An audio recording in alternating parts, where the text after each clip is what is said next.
So thank you all for spending some time with us this evening or this afternoon or this early in the morning, depending on where you're calling in from.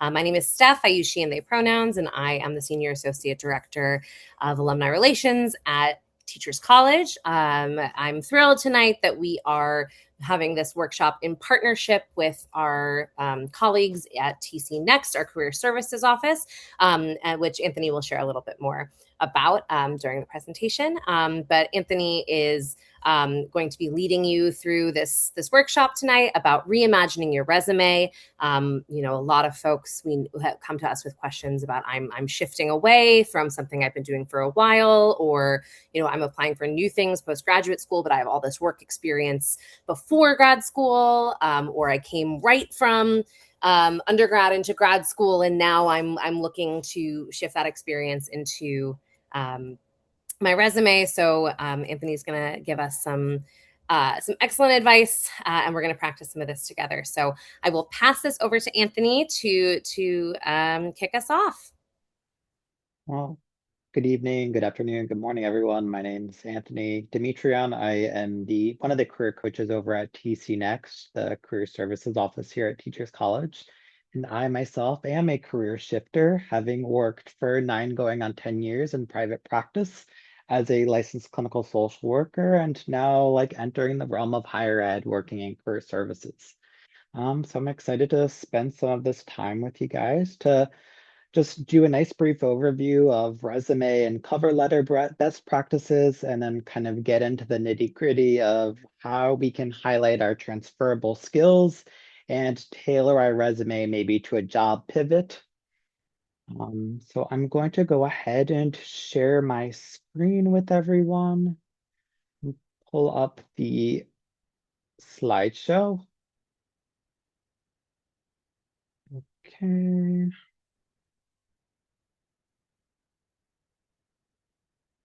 All right, can everybody see? I just need a thumbs up from a few of you. Lovely. So for our workshop agenda today, we are going to, again, go over some resume best practices. Then we'll talk a bit about how we can incorporate keywords from the job description into our documents.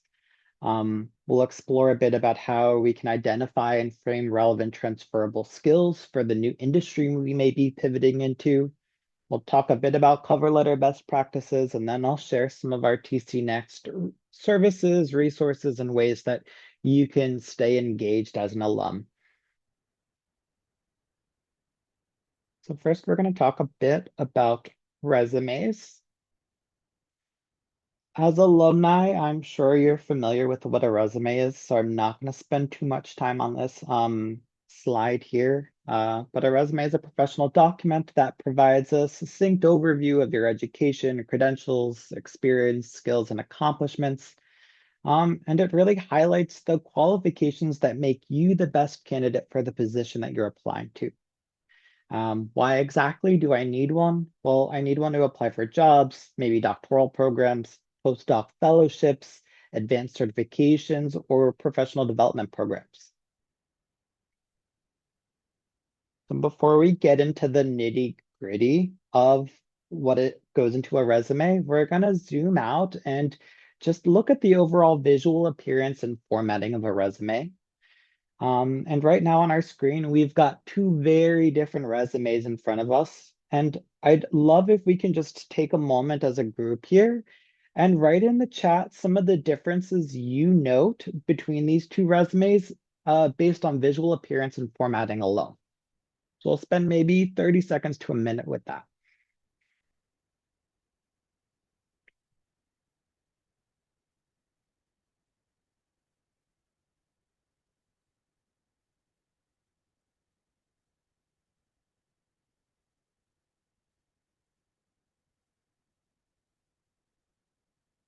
We've got the right is very formal, standard. One on the left is flowery versus to the point. One's in color versus black and white. The left is very visually busy and more artistic. The right is very succinct and formal. Headshots included on the left. less info versus more info. Someone's asking if a photo is advisable. Picture versus no picture. One on the left may be too personal. Someone says they don't see a summary at the top.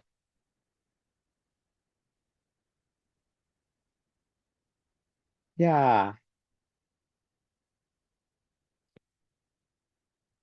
So I think that we can kind of get the gist on it. I'm trying to find again my slideshow. Give me 1 second.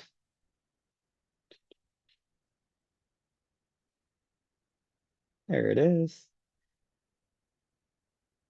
So yeah, on the right-hand side, we've got a more formal, which is called a standard resume. And on the left is a very personalized and creative resume. Now, when we're going through the application process, our application documents typically pass through two different gatekeepers. The first gatekeeper is the applicant tracking system, or the ATS. Give me like a raise of hand if you're familiar or have heard of the ATS system before. So some of you have, great. Yeah, and for those who have not, the ATS is an AI platform that pretty much is the initial gatekeeper that reviews all of your applications, and it scans for keywords and phrases that are also found in that job description that you're applying for. And the idea is that the more keywords that you have in your professional documents, the more likely that application is going to get filtered down to the second gatekeeper, which is going to be a hiring manager or a hiring team. And before we talk a bit more about the second gatekeeper, I want us to kind of go back to the two examples that we have right here. And maybe again in the chat, you can write down which one of these examples do you think is more ATS friendly, the left or the right?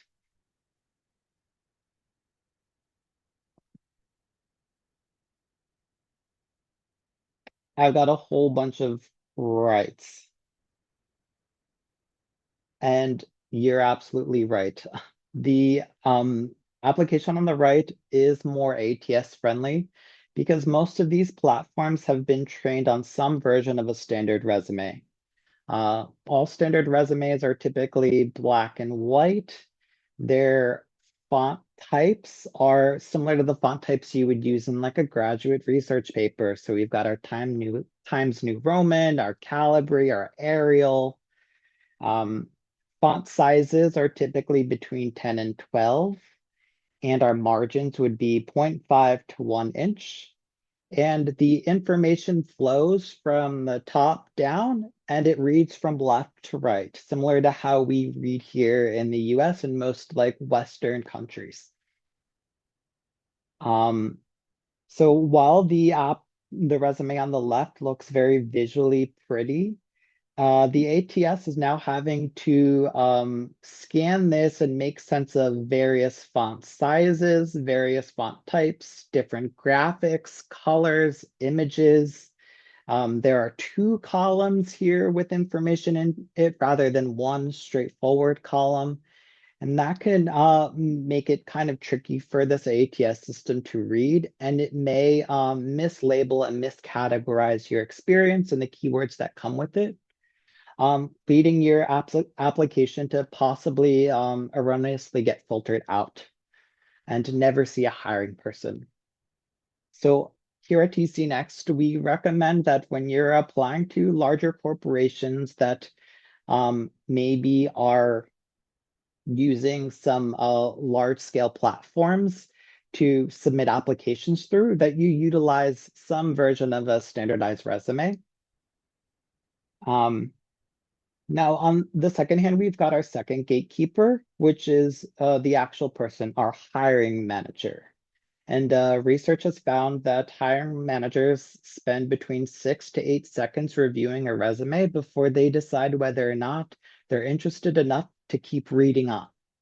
So our goal as an applicant is to not cognitively overload the hiring manager because the more they have to do to figure out where to look to get some of the key information they're searching for, the more visually overwhelmed they're going to get, and the more likely they're to just put that resume aside and go to the other one on the stack. So again, going back to our examples here, which one do you think is more friendly to a hiring manager, the one on the left or the one on the right?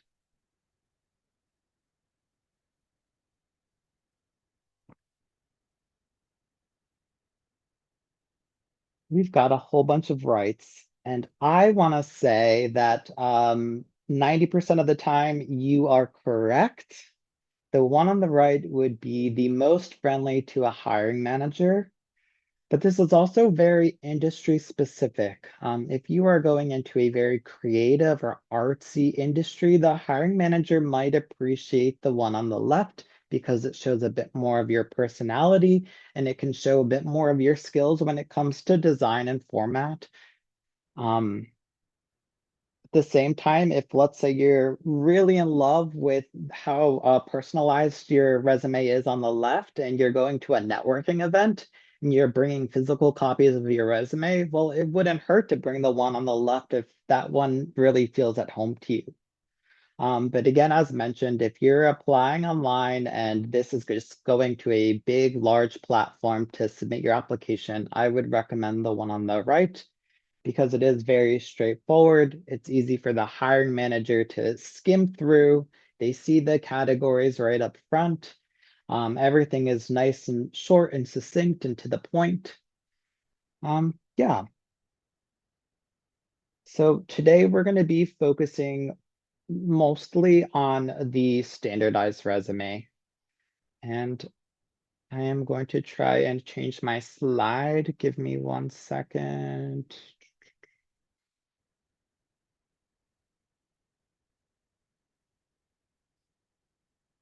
Sorry about that. I'm gonna have to stop share and share again. Thank you for your patience. Great.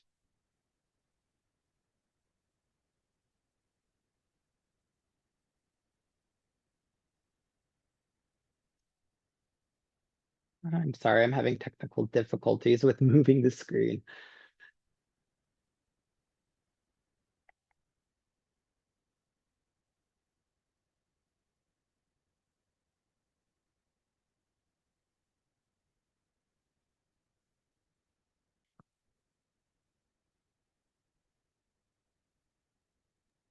There we go. Awesome. Thank you for bearing with me. So now we're going to talk about resume sections. In our resume sections, we're going to start off right at the top, our name and our credentials if we have credentials. I typically like a font size of 16, 18, 22. Right below that, you're going to have your contact information.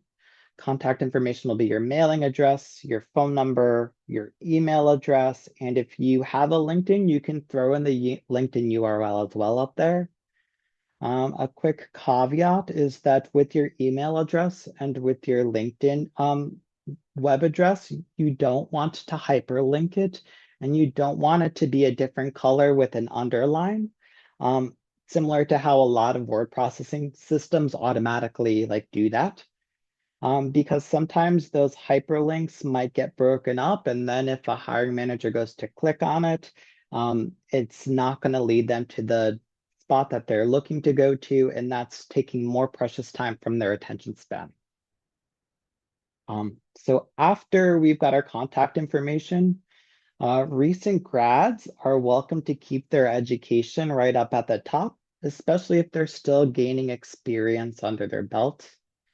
Likewise, those who may have a doctoral degree or who are looking to go into academia and really want their education to stand out, education might be something that you'd want to keep at the top. For most of us that have a chunk of experience under our belt, our education is going to go closer to the bottom. I typically like it just above the skills section. And then we've got our professional experience section. In this very simple, basic resume, all of the experience is lumped under relevant experience.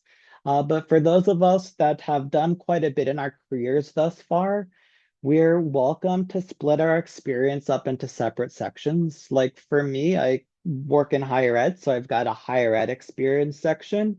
And then I've also worked in the mental health field for quite some time, so I've got a mental health section. And after that, on a very basic resume, we've got our skills section that would include our soft skills, our technical, our hard skills, and any language proficiencies. Now, I know someone asked a question in the chat about a professional summary, and that's one of the optional sections that you can consider including in your resume. Before we get there, I think now's a good time to talk about page length. So back in the day, a traditional resume was about 1 page long, but more recently, hiring managers have been found to be more drawn to a 2-pager. And those of us that have more experience in the field, we naturally can't fit the breadth of our experience into 1 page. So a 2-page resume is more than common.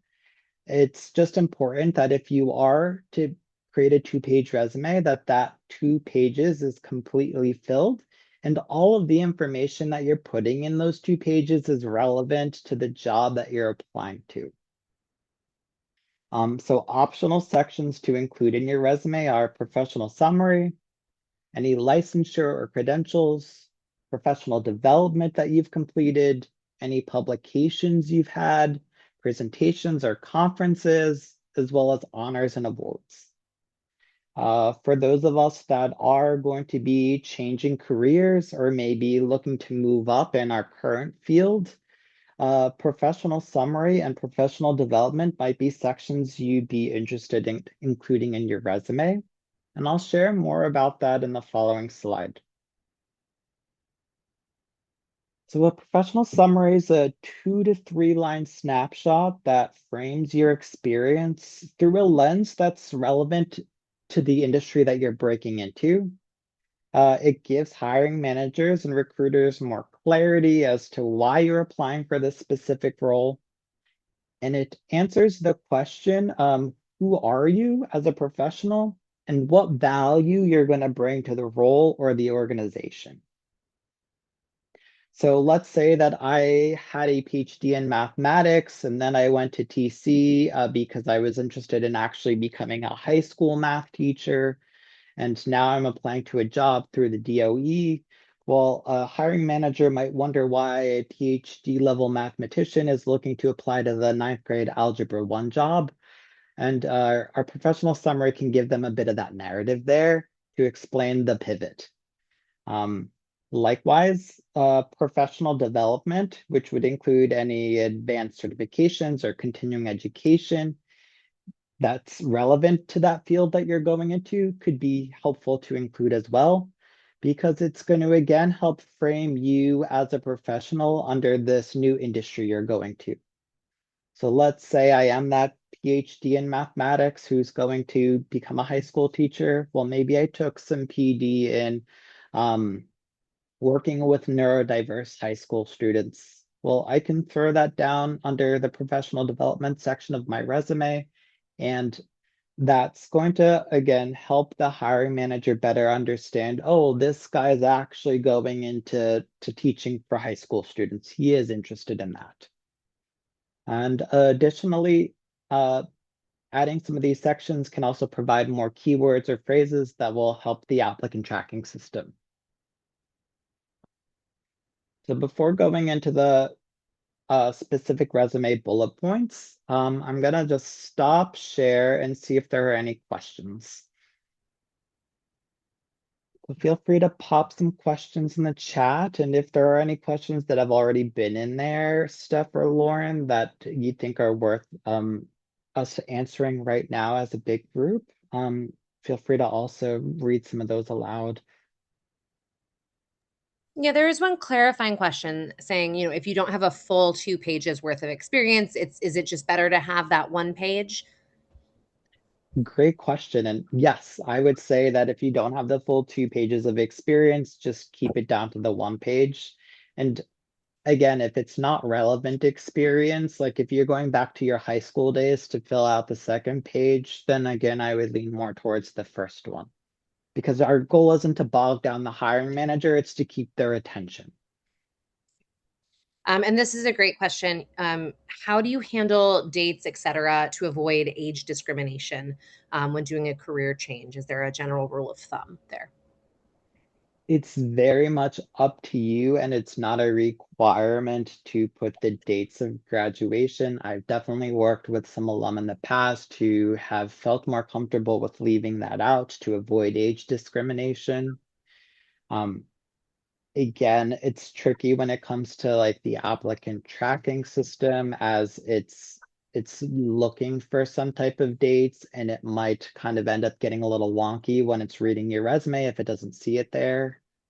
Hiring managers will also probably want an explanation as to why there are dates missing. So kind of getting ready to explain a bit more of your resume when invited to that initial interview.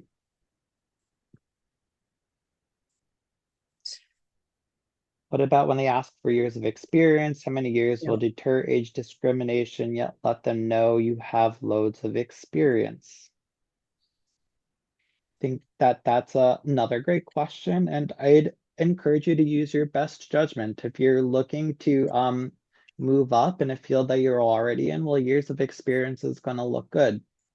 If you're newer to your profession, you're gonna want to start to frame your career as I'm someone that had a previous career, but I'm pivoting into this new role. And these are all of why I now am a good candidate for this new role that I'm pivoting into. Um, any other questions? There's one question that just got messaged to me, which I think we will talk about later, but just to give a little preview, someone was asking, do you provide personal feedback on a resume to make revisions? So maybe we can make a little plug now and then again later for that, and then go on to the next bit. Yeah, that's one thing that's great about TC Next is that we that as alumni you have access to us for the entirety of your career. Um, so you're more than welcome to schedule an appointment in the career resource portal. It would be a one-on-one 30-minute career coaching appointment with me or one of our other coaches. I'll share a bit more about that towards the end of the slide. And I'll answer this final question here. Is the home address necessary? Nowadays, you don't need to put your full home address down, but if you give city and state, that would be enough. If you're looking to pivot to maybe a different city for a job, I don't see a problem in excluding the home address or putting something like anticipating moving to wherever that location is.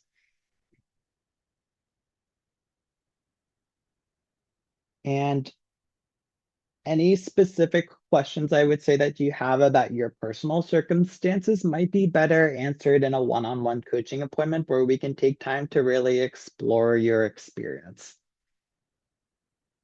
So I'm going to go back to share my screen and hope that I don't screw it up again. So bear with me. So now we're going to move on to resume bullet points. And the way that we at TC Next like to create bullet points is using a method called the what, how, why method for crafting an ideal bullet point. So our goal with each bullet point is to answer these three, the what, the how, and the why. So the what stands for what exactly did I do? So I'm going to want to start with my action verb, and then I'm going to follow that by a description of the responsibility, the task, or the goal that I'm trying to emphasize in this bullet point. So I've got an example bullet point here that starts out with the action verb facilitated weekly social emotional skills groups for K-5 students. So what did I do? I facilitated social emotional skills groups. And now I'm going to go on and answer, well, how did I do that? How did I facilitate those skills groups? So I'm going to want to try and highlight a technical skill, a social skill, a leadership skill, a tool, software, curriculum, or team collaboration that was used in order to complete that task or responsibility. So going back to my example bullet, I facilitated weekly social emotional skills groups for K-5 students using the Pathways to Success SEL curriculum. So how did I do it? I did it using this SEL curriculum. And then finally, I'm gonna want to answer like, why was everything that I just did important for the particular context that I'm sharing or for the overall role for the population that I was working with? And ideally, I'm going to want to have a quantifiable result or outcome where possible. So to finish up my bullet point, I facilitated a weekly social emotional skills group for K-5 students using the Pathways to Success SEL curriculum to increase student emotional awareness and pro-social engagement. So why was this important? This group was important because it helped increase student emotional awareness and pro-social peer engagement. So some basic tips for crafting a strong bullet point. Before we even craft that bullet point, we want to brainstorm what skill or responsibility we're trying to highlight. This can help us with crafting that strong action verb that we're always going to want to start out with in our bullets. The strong action verb is specific and it takes ownership of the skill that we're trying to emphasize. Versus a weak bullet point, which is more vague and passive. So some examples of a strong bullet point would be coordinated, organized, edited, managed. Whereas a weaker bullet point could be something like responsible for, worked, or interned.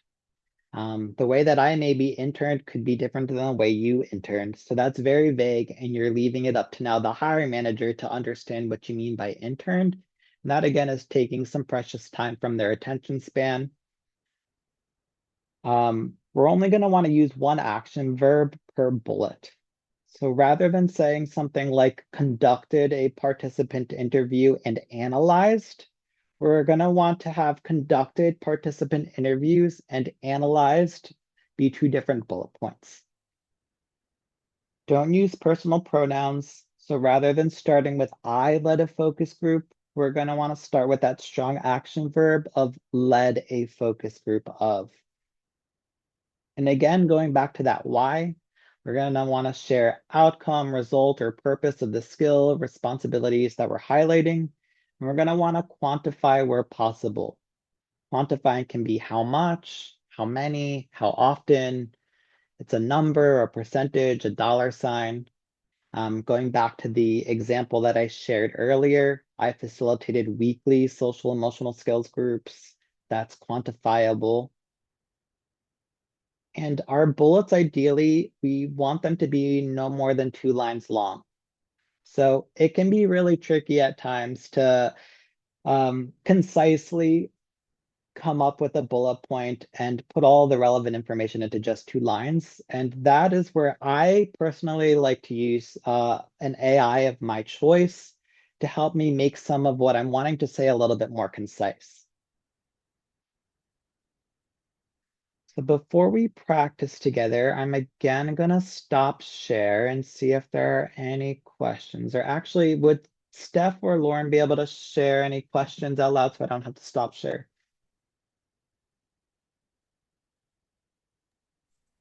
Doesn't look like any new questions at this point, except how to make an appointment, which I dropped the link in there for now. Awesome. But maybe you can give it 15 seconds to see if any other Sure. questions pop in. And while we're waiting, I want to emphasize what Steph already put in the chat that the appointments for coaching sessions through TC Next are at no cost. So they're free to alumni and you can sign up using that link that Steph sent in the chat. Yes. Oh, Anthony, we did just get a question about a little bit about more ATS formatting. Are there any additional ATS formatting things to know, such as avoiding horizontal lines, Word, not PDF, or is there a resource that we could share? Yeah, so in the career resource portal, there's a document titled Crafting an Effective Resume. That might be a helpful document to review that goes over in more detail, some of the basic formatting for a standard resume, which again, ATS systems are trained off of. PDF and Word are the most common uh, document types that are going to be uploaded. So I would say keep it in PDF or a Word document. And just to be clear on that link that I put in the chat, and we will of course send all of these links afterwards. That is where you can find access to the career resources portal. And if you're having any issues, getting logged in there, you can reach out to TC Next and the alumni office. We're both here to support. I see two other questions in the chat. Someone said, I've heard that your bullet point should only cover outcomes, not read like a list of job tasks. What do you think? Yeah, so our bullets are going to want to they're going to want to create a story and help explain to the hiring manager what exactly did we do. So the outcomes is an important part, but we're also going to want to have to explain what the purpose of the outcomes were. So it's not going to be a list of tasks. I wouldn't say you're going to include every single job task from the job description for that job, but you're going to want to pull out relevant experiences based on the job description of the job you're applying to. And then someone asked, what are your thoughts on the STAR method approach for developing resume bullet points? And Yes, I'm going to be that's honest, I probably should, but I don't actually know what that is. So if you don't mind just explaining that quickly so people know, and then what you sure. think about it. The STAR method is very similar to the what, how, why method. It's situation, task, action, and results. So you're going to want to start by explaining what the situation was, or the context that you're trying to give, the task or the skill that you used, the action is the skill that you used, and then the result or the outcome. I tend to prefer the what, how, why method just because it's a little bit more intuitive for me personally, but a lot of people like the STAR method. And if you do access the creating an effective resume document in the career resource portal, we go over both methods. And then this next one, I think we are talking about this a little more in a bit, but someone was saying, someone referencing the cover letter. It's like someone in either in an interview or in a conversation with somebody who referenced the cover letter more than the resume. And so, do you have thoughts on whether one might hold more weight than the other? And my guess is it depends on where you are in an interview process, but I'm Yeah, not you. I don't have the expertise. So please tell us. yeah, I would say it's very much dependent on where you are in the interview process, they're both different versions of advertisement. I like to think of them as two billboards as you're driving down the highway, and they're both advertising the same product, they just have different language. So your cover letter is going to be emphasizing various qualities that you can go into more detail about that your resume maybe cannot. Um, so some hiring managers are more drawn to that narrative, whereas others are more drawn to the resume and the quick bullet form. Yeah, but we're gonna definitely go over a cover letter in a little bit. Before that, I thought we can practice together. So I've got a sample bullet point here, and it says, as a gallery assistant, I helped plan, promote, and execute the annual art gala alongside the staff on my team. Take a moment and to yourself, I want you to just jot down what you see is wrong with this bullet based on the what, how, why method that I shared earlier. And I'll give it about 2-ish minutes for you to do so.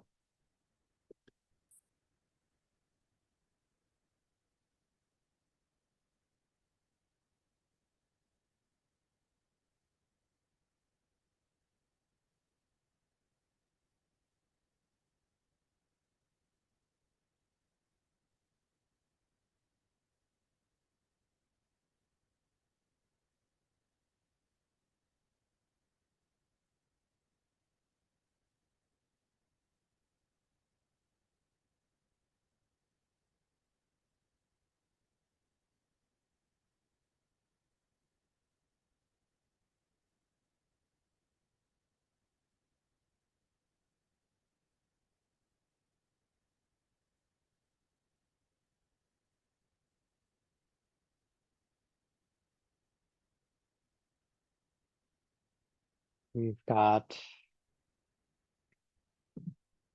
some people starting to write down what's wrong with the bullet point in the chat. I'm going to invite those who haven't done so to do so. Got too many action verbs. Might want to separate bullet points for each action. Yep, you're both right.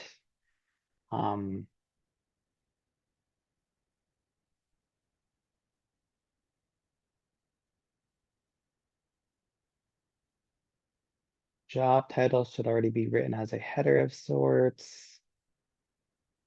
There's a missed opportunity for a quantifiable outcome, dollars raised at the gala. Exactly. It's too long. Yeah, and it uses personal pronouns.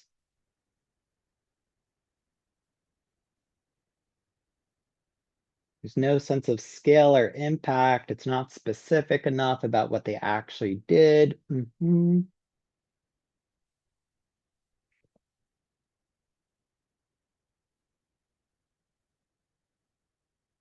on the job applying for, you might want to emphasize one of these action verbs. Marketing a job could emphasize promotion. Yep. Each verb should be a bullet. Exactly. Y'all are getting the hang of this. We look at this very lengthy bullet point here. One, it's more than 1 to 2 lines long, so that's already something to make note of. It doesn't start with a strong action verb. There are too many action verbs in the list. We've got you planned, promoted, and executed, which all deserve their own bullet points. What's the title of the art gala? That would be lovely to know. Alongside the staff of my team is very vague.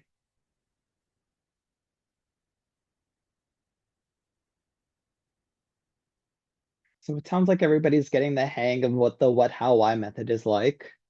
And now we're going to talk a little bit more about how we can start to kind of translate our resume and our experiences if we're choosing to pivot careers.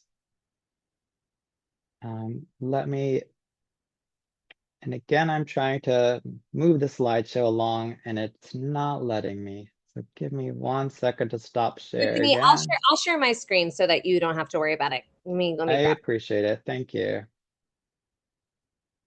I didn't go into tech for a reason.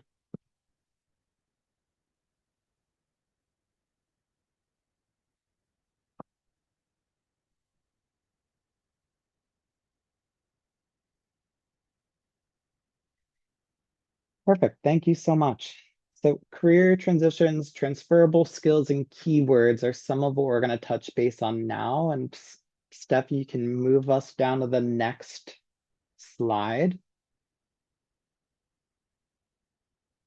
So we get a lot of alum who are either choosing to move up in their current field or they're looking to shift industries or careers as a whole. Come and ask, like, how do I translate the experiences from my previous career so that it catches the attention of the hiring manager or the ATS in the new career industry I'm going to. And so what we're going to want to do is we're going to want to start to tailor our resume and our cover letter to speak the language of the new industry we're going into. And in order to do some of that translating, we're going to want to look at the job description and the keywords within the job description. And we're going to want to start to identify some of the transferable skills we have.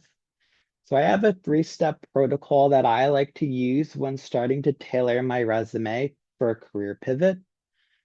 Step 1 is to check out the keywords in the job description. So as you're scanning the job description, you're going to want to highlight the keywords that stand out in the job interview section, the responsibilities section, and the qualification sections.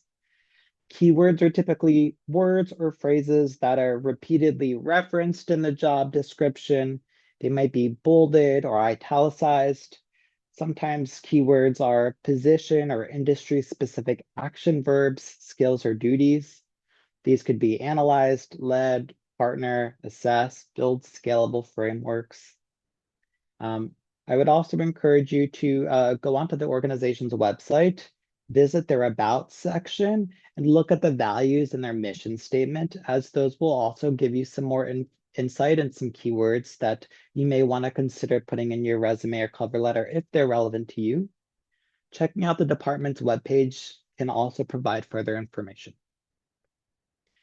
So we'll move on to the next slide. Step 2 is to now go to your original resume and identify some of your transferable skills.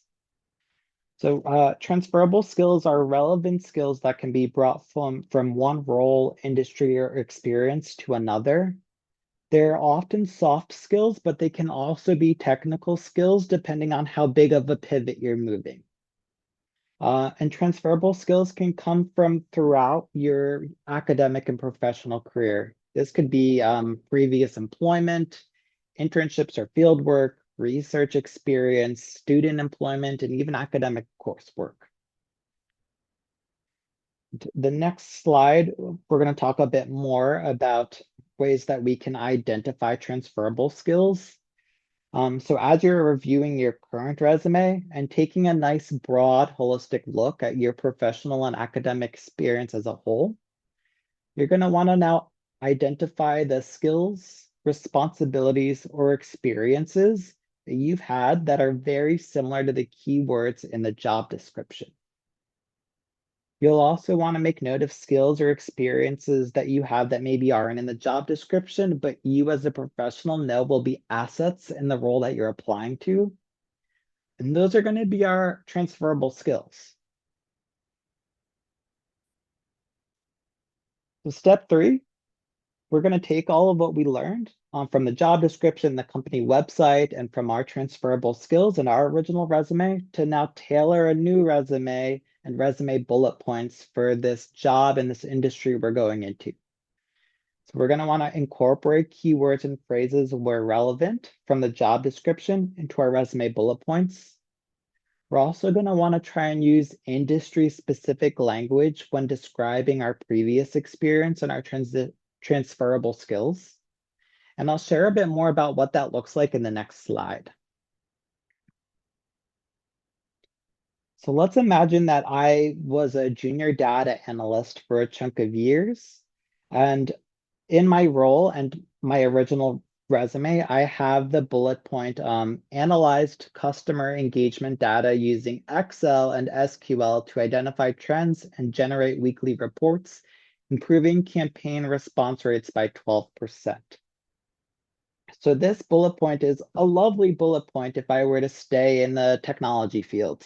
It answers the what, it answers the how, it answers the why, and I even have a quantifiable result in the form of a response rates increased by 12%.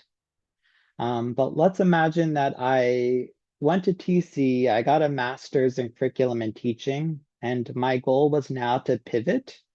We're gonna go back. Thank you. And my goal now is to pivot from technology into like macro level program evaluation. And as I was going through LinkedIn, I found a great job opportunity for an educational program evaluation specialist. So what the heck does the junior data analyst have to do with an education program evaluation specialist?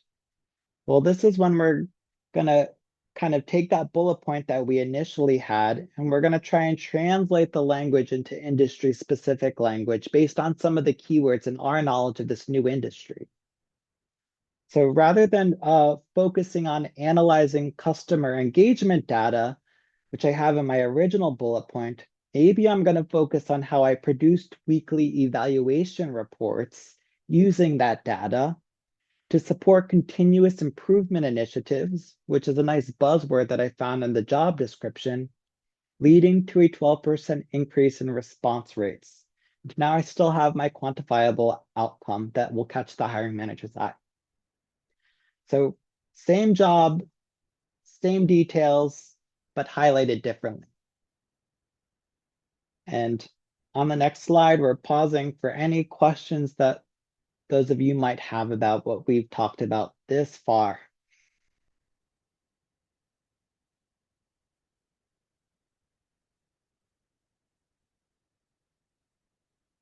And if someone could read that out for me, that would be great.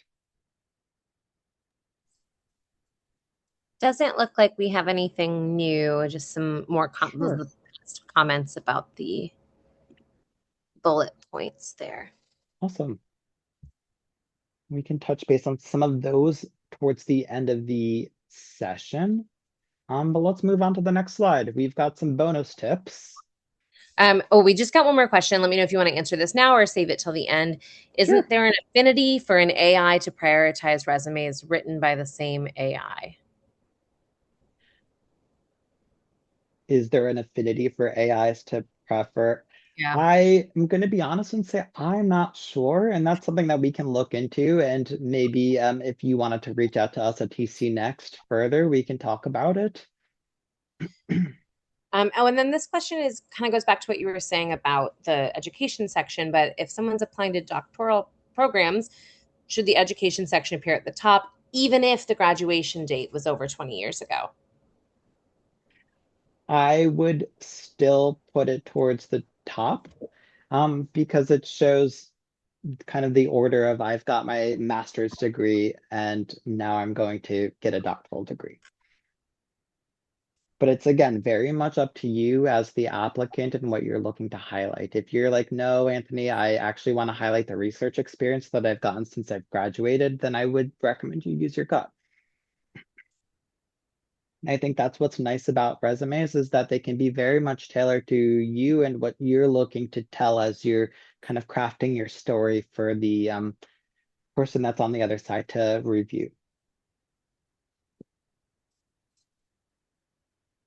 Okay. All right, I'll move on, and I'm sure if more questions come on in, we'll make a little timer at the end. Sure. So bonus tip, we want to move relevant experiences to the top. So as I mentioned earlier, you are more than welcome to separate professional experience sections of your resume into specialized categories. These categories can be based on industry or field, skill type, experience type. If we look at the sample resume to our right, this person has teaching experience and they also have research experience. Let's say they're going into a K-12 setting. Well, maybe they're going to want to have their teaching experience be closer to the top because that's what they're looking to highlight. Another option is to use keywords as category titles if it makes sense and it's relevant. And you might also want to consider within each experience, taking the bullet points that you're wanting to highlight and put those ones closer to the top of that experience section. Okay, so now we're briefly going to touch base on cover letter. Cover letter is a professional document that expresses your interest in the role. It highlights your qualifications. As mentioned, it's like the second billboard as you're driving along the side of the highway. And it's just another way to tell your story and to give hiring managers more insight into who you are and why you'd be qualified for the role. Most jobs require a cover letter, but nowadays, especially on Indeed and LinkedIn, I'm seeing that cover letters are optional or they're not required. My rule of thumb is if the cover letter is stated as optional, include one anyway. Because again, if I've got two billboards on the side of the highway advertising the same product, well, now it's two chances to catch my eye versus just one. And if the applicant after me is applying and also including a cover letter, well, hiring manager now has more information about them and might lead them to get that initial interview. Now, if the cover letter is not required, I would say don't include one anyway, because that might demonstrate to the hiring manager that you're not following the directions of the application. Okay, we can move on. So a basic cover letter is about a page long. Ideally, we want to include the same font type and font size as our resume. I like to have a cover letter be 4 paragraphs long. Paragraph 1 is about 3 to 4 sentences long. It expresses your interest in applying for the role. shares a bit about who you are, why you're interested in that role, and what you can bring. Paragraph 2 and 3 are our body paragraphs, and they can be separated by theme, level of relevance, or date of experience. Again, we're trying to craft a story here. I think the slideshow disappeared.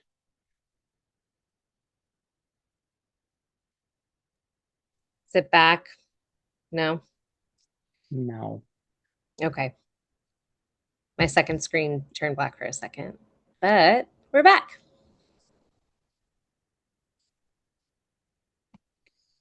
And in your body paragraphs, you're going to want to share a bit about your background and how it aligns to the new role, why you're a good fit for the role, and you're going to want to relate your story back to the job description and to the organization.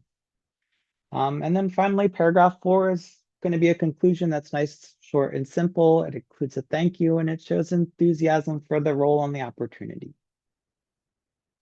Now we'll move on to the last slide, I believe, before we just open it up for questions.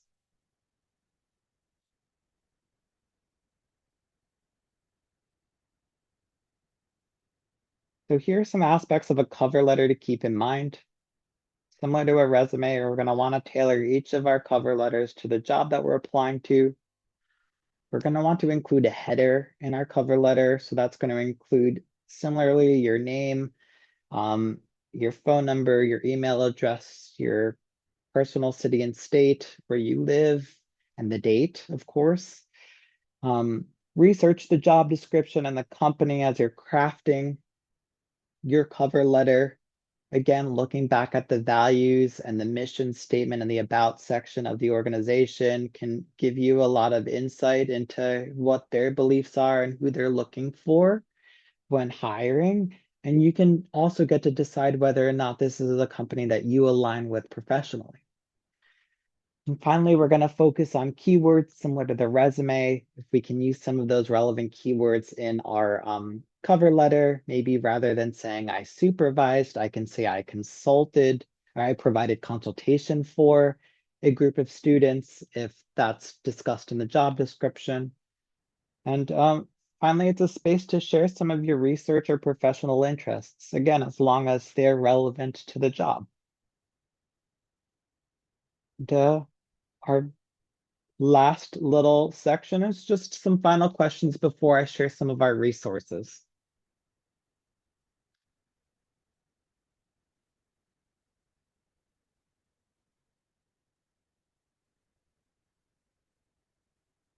So I've got on here, each verb should be a bullet point with, nope, that's back to the example. Yep, I don't know that we've had anything No new questions. pop on in.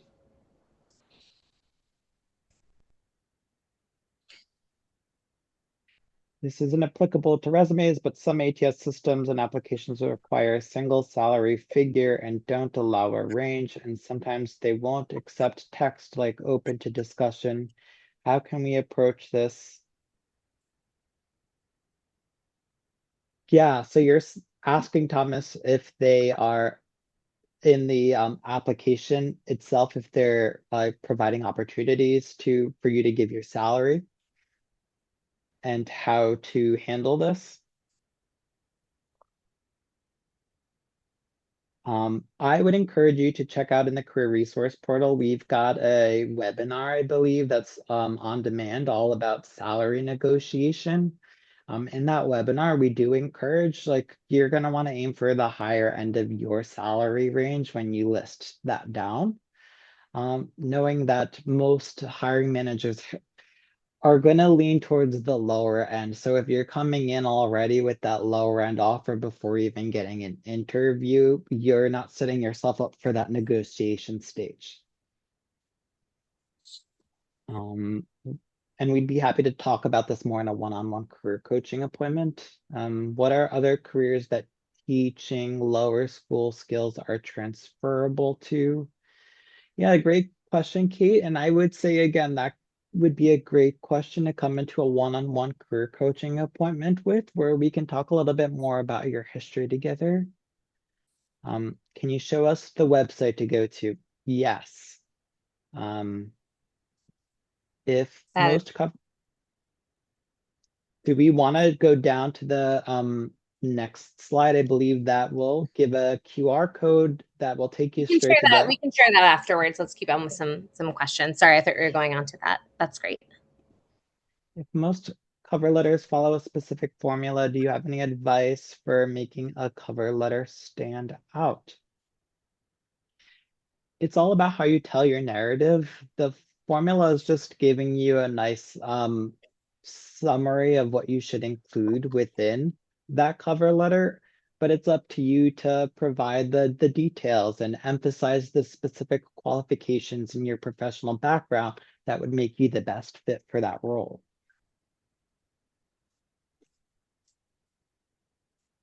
Any other questions?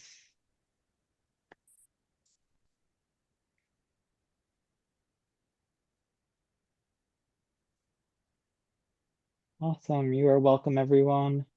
I apologize for the technical difficulties.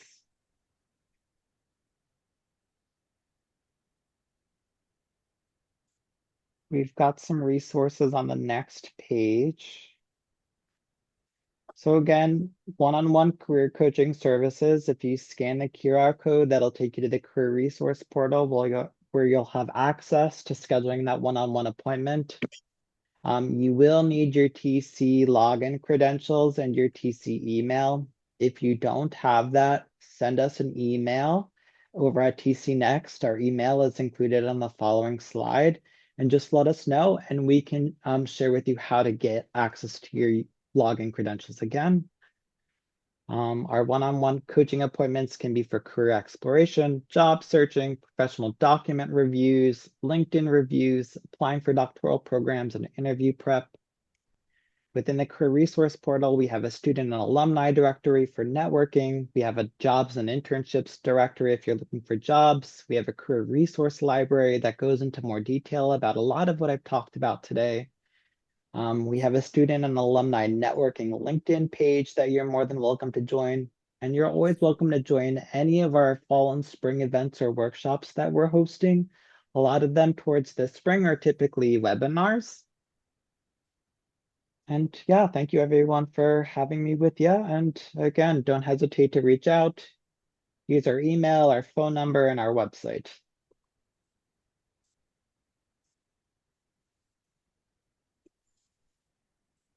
Thank you, everybody. I'm just want to give a huge thank you to Anthony for giving us his time this evening. I know there are still additional questions. I encourage you to utilize those resources, utilize those coaching sessions. That's what they're there for. And you do have that access, so please use it. We will send the recording of this session in the follow up. And Anthony, I think we can send the slides maybe as a PDF as well. So you'll have all of these. This information there, along with we'll make sure that you have, again, the contact information for both the alumni office and the Office of TC Next. So thank you all so much. Everybody have a wonderful rest of your evening. And if you are in an active job search, best of luck. We hope that this gave you some concrete things to feel a little more supported in. So have a wonderful rest of your night. Thank you. Bye everyone, thank you.